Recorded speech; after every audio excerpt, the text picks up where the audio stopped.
All right. Well, Scott, you want to say a few words to get us started here before I get into our content?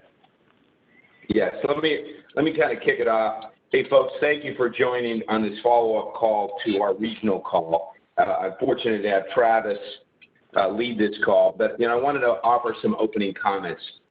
First of all, the one that may be blatantly obvious to all of you is I am a baby boomer, and something dawned on me as I was running earlier this morning.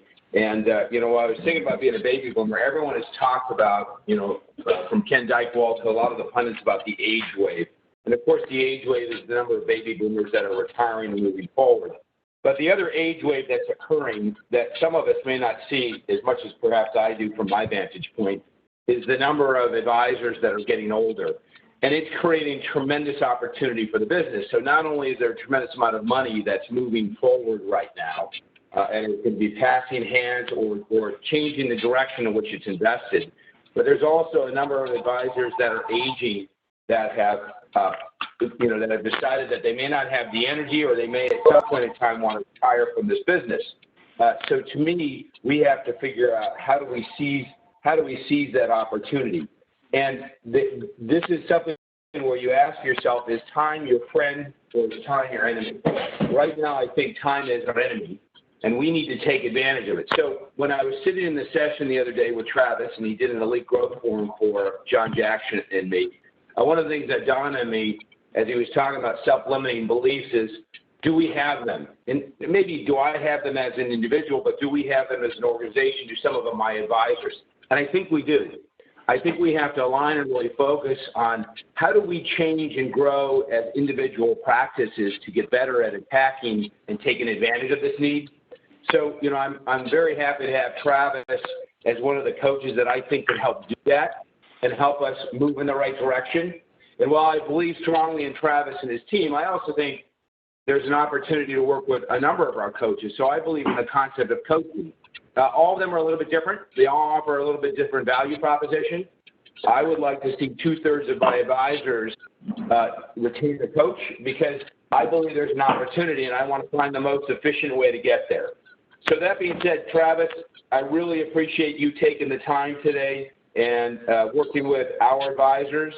And I look forward, now I get to see your face. So I'm glad to see your face and the pretty art behind you. I will be listening in. I'm going to go on mute. Thank you. Thank you, Scott. I appreciate the very nice intro there. And I just want to reiterate what Scott is saying. Although I will be leading the discussion today, and I'd love to connect with all those that want to coach and seek coaching, I'm also an advocate of coaching, and I recognize that what we do may not be right for everybody, and we might not be the best fit. So I would encourage you, whether it's us, if you're not working with a coach, or someone inside the Ameriprise system, look at them, or even outside. I just see the value in coaching. I've seen it being applied to my own life, as well as the people that either they work with me or someone else. So I would highly encourage that as you walk away from today to find a coach. So let's get started here. If you want, one of the things that I'm going to be throwing out there today is basically an offer if you want some things from us. For example, if you can go ahead in the chat, start an email, and Ben, maybe you can write my email address in there. My email address is tchaney, T-C-H-A-N-E-Y, @dynamicdirections-d2.com. I know it's long, but Ben, if you go ahead and put that in the chat room, go ahead and start an email to me, because I'm going to be throwing out things to you. If you want them, great. If you don't, that's okay too. And I'll just start an email, and then either in the subject line or right, in the body of the email, just type in the words I give you, and then we'll get you those items. So today we're going to be talking about how do top advisors think and act.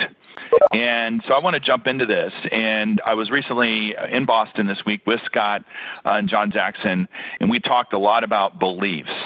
And from a coaching perspective, to me, beliefs are often discounted. We think in terms of, hey, if I want to grow my GDC, I want to develop my staff, I want to become a better leader, we immediately say, I've got to change behavior. And really, your change should start with your own belief system. And what I found is when we're very clear about our belief system, when we're very clear about who we are, what are our driving values, and so forth, that guide us, and what are these tenets and principles that embody us, and what are these fundamentals that are important to us that we follow, that's when the magic happens. All the other tactical things can fall into place. And so to this first part of this segment, I want to talk about how some top advisors think and what they believe in. And what I would say, the first one is, if you want to become a top advisor, you've got to embrace your fears. And fear comes at us in our business in many different directions. It's the fear of losing a client. It's the fear of actually charging what you're worth. It's the fear that comes with change. Over the last 18 months, we've had a lot of changes thrown at us that have been forced upon us. It could be making the next big hire or taking additional risk through an acquisition. That's where these fears come up. But I can tell you what top advisors, how they frame fear is they look at it as an opportunity to grow. In other words, what can I learn and what kind of person can I become by embracing my fears? And so I think it's important that you acknowledge these fears but also embrace them. That's what I see top advisors do. Top advisors are also super laser focused. It's amazing that when I look at some of our people that I work with, and we work with top advisors here at Ameriprise, outside of Ameriprise, and entrepreneurs in different industries, they have the ability to clear the clutter. Clear the clutter. They know how to let go of and turn down the noise. They know what's important to them. They know how to turn their energy, passion, and resources into tunnel-like focus, knowing that their results will follow their focus. And so I think it's very important that you've got to know where your focus lies. And that's something that top advisors do, and I think that's something coaches can help you do. No excuses. When we work with top advisors, I tell you the degree of self-responsibility is extremely high. In other words, if something goes wrong, something doesn't go their way, the first person they look at is them. They look right in the mirror. What could I have done different? What could I have done better? How would I do this all over again? And they don't have a lot of excuses. They don't blame external. They first look into themselves and figure out, hey, what could I have done better? So if you're going to be a top advisor, you can't have any excuses. The next one I would recommend is what I call H2, not the water, but you got to be hungry and humble. When I think about some people in your region like Dan Gamm, Brent Calley, Bob Bonfilio, Jay Werdeman, all great advisors, they are so hungry. They're eager to learn. They want to grow. And it's not just about the GDC growth. It's about how do they grow personally? How do they help their team grow and get to the different landmarks that are important to them as far as career paths? At the same time, they're humble. They recognize that they're not the smartest person. They recognize there's a lot more to learn and a deeper distance to go. And so that humility is very, very much a part of what I see in top advisors. I think in particular, Bob Bonfilio in your region, who went from 9 years ago having no clients and one part-time staff member to now the #1 advisor according to Barron's in the state of New Hampshire. And I can tell you, if you talk to Bob, you will hear and feel a great sense of humility. The fifth one I would put on here is take off the mask. Top advisors recognize that there's a need to be vulnerable, a willingness to ask for help. And this is one of those things I really appreciate most about people, because this is where you get to see if individuals are authentic or not. And I can tell you there is a shortage of authenticity in our world. So the ability to be you, the ability for you to be vulnerable, ask for help, I think is so important.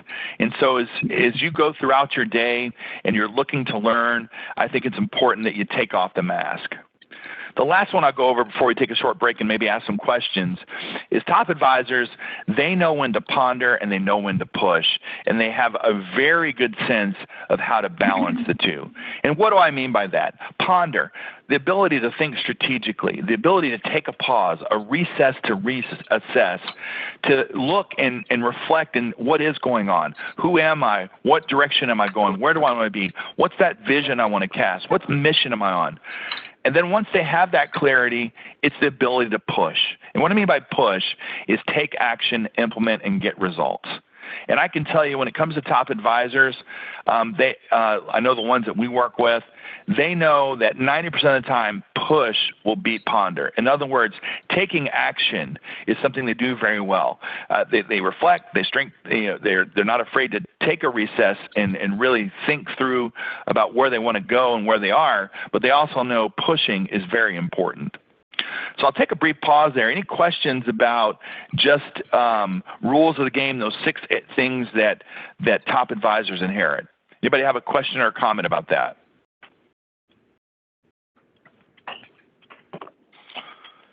If you're interested, there again, you started an email. I wrote a book called Turbo Growth. It talks about the mindset of top advisors. It also talks about how to cast a vision, build a vision board, a mission statement, identify those values and drivers that are meaningful to you. If you want that, just put that in that email and we'll get that to you.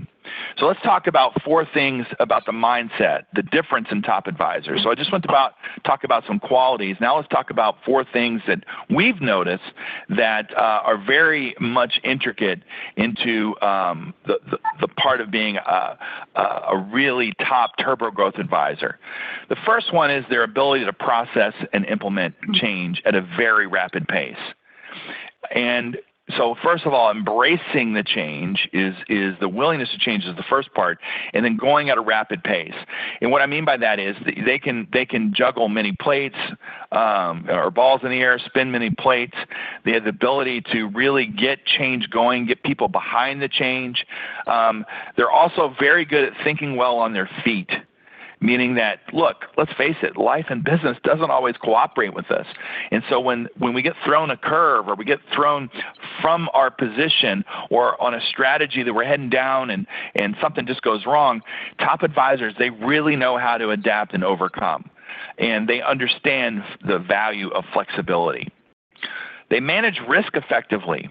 You know, one of the things that I learned from my coach, Dr. Nita Quabain, is that when I look to make a decision around taking risk in my business, I identify 3 potential outcomes. The first one is, what's the absolute best case scenario here? The second one is, hey, what's more than likely going to happen? And then the third scenario is, what is the worst case scenario?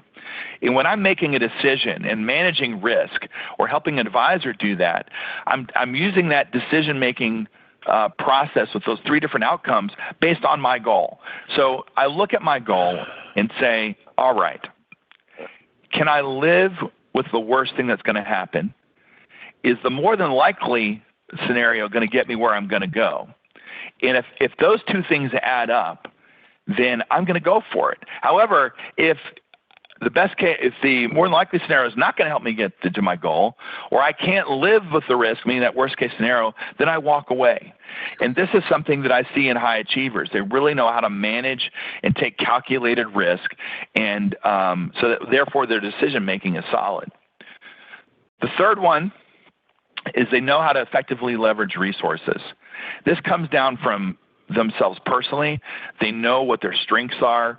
They know what their gaps or their weaknesses are. They know where they want to go.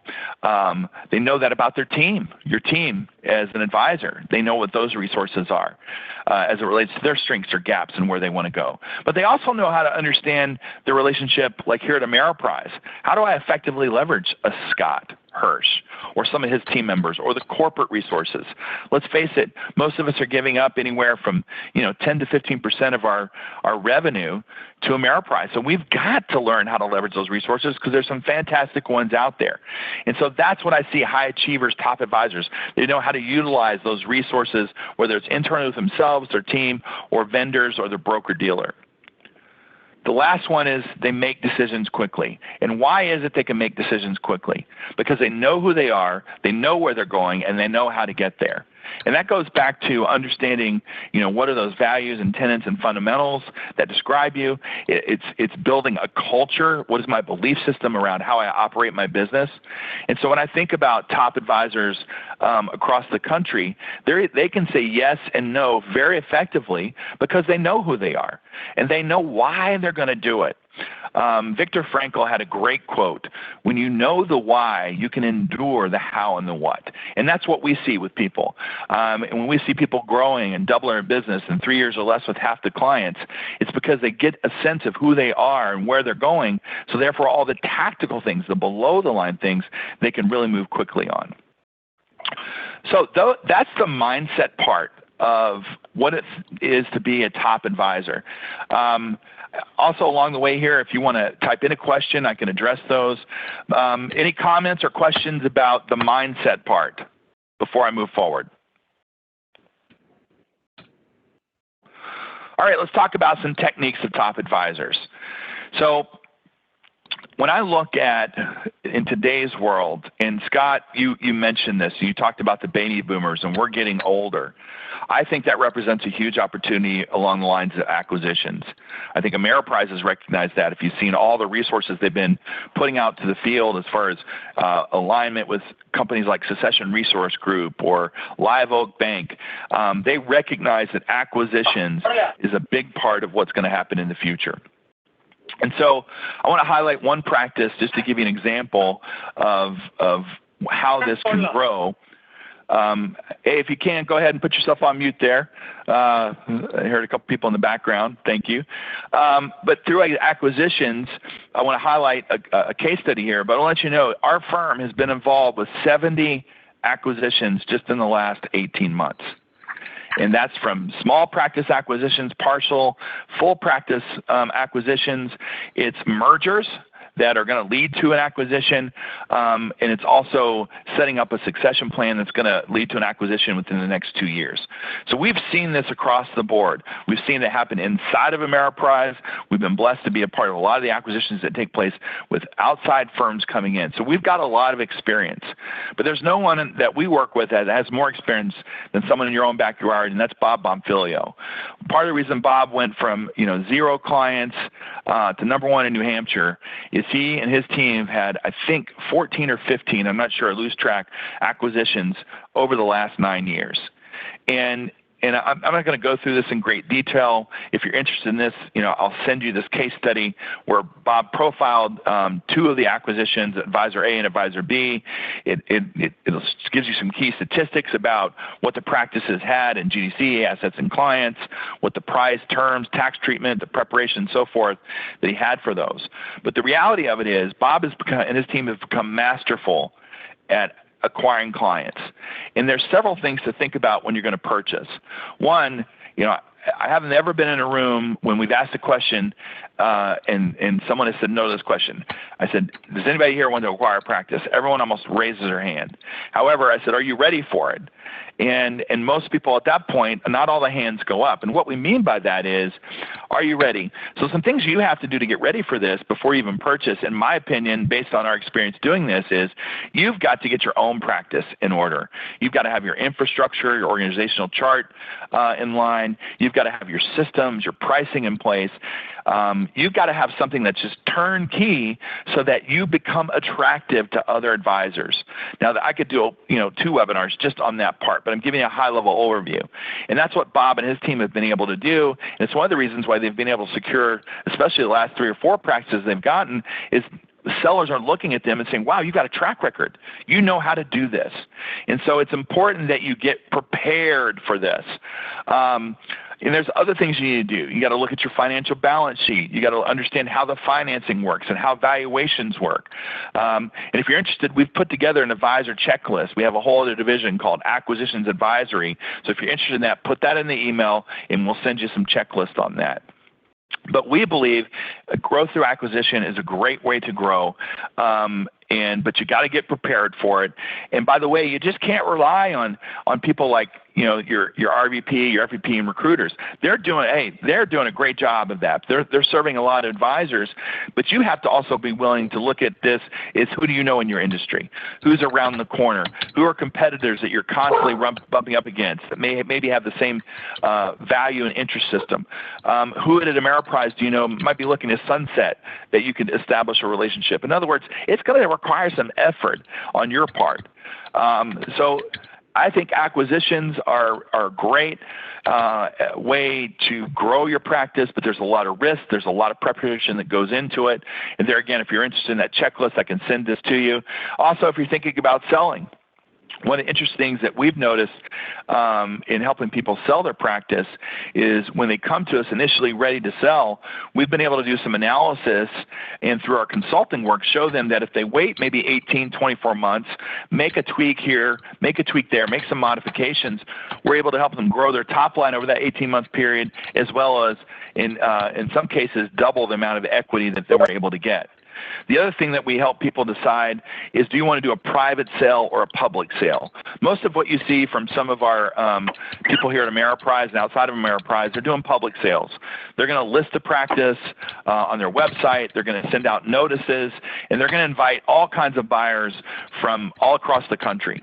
One of the things that we've had a lot of success is doing what we call a private sale, and that's working with you to determine, what are your goals, what are you trying to accomplish, what do you want in a buyer, how do you want the transition to go, help you get your pricing and terms and conditions that you want, but then interviewing you to see are there any local candidates.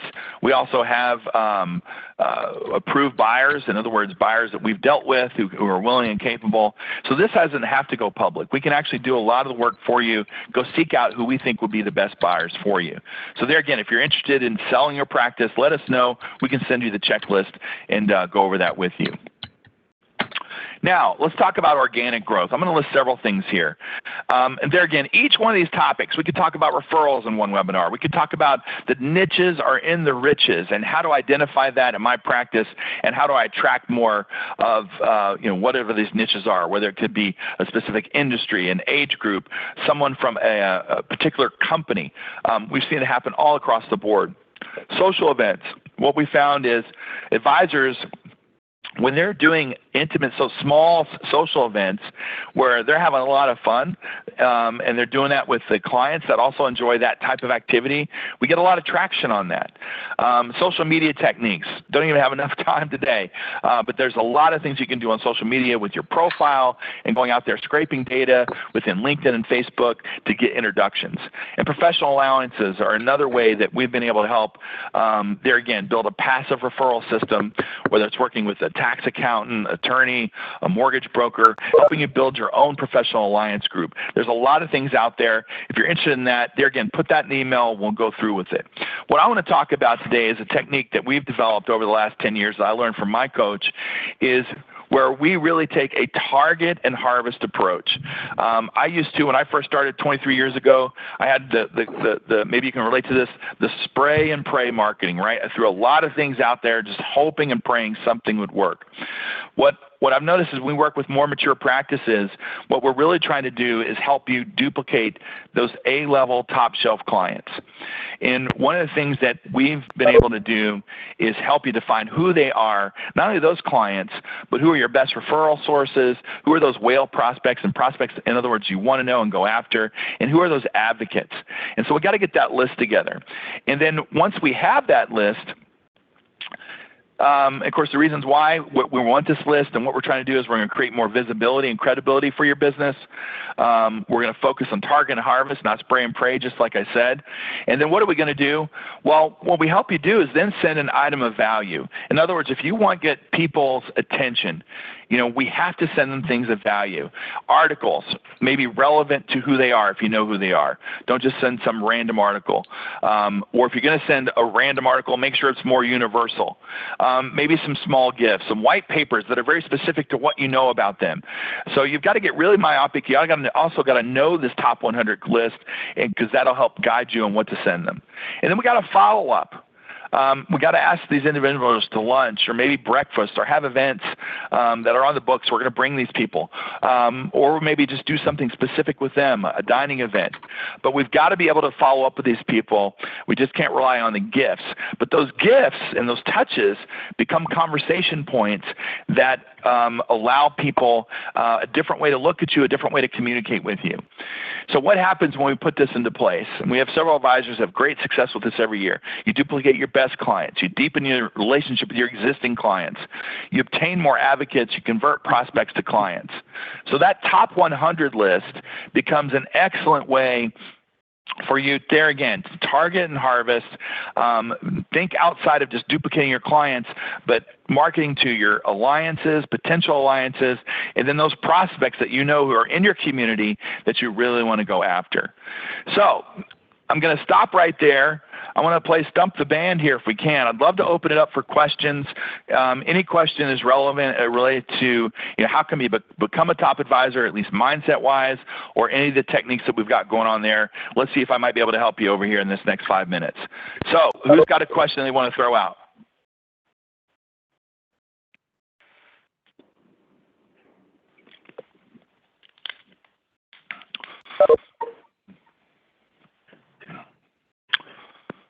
No questions?